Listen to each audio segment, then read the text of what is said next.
చెప్తున్నాడు వాళ్ళు పైసల కోసం చూసుకుంటున్నాడు, వదిలేయండి.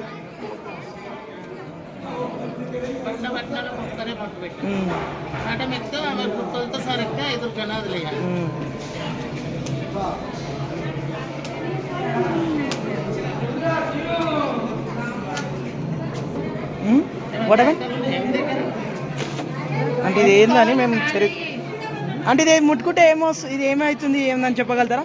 మేము యూట్యూబ్లో వేస్తాం.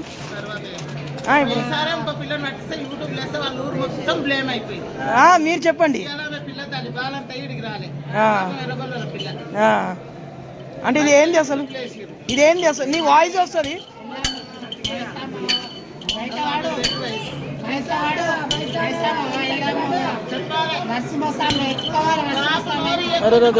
దెబ్బలు తాకుతాయి కొట్టకు. పోని కొట్టకు. ఎంతసేపు ఎన్ని గంటలు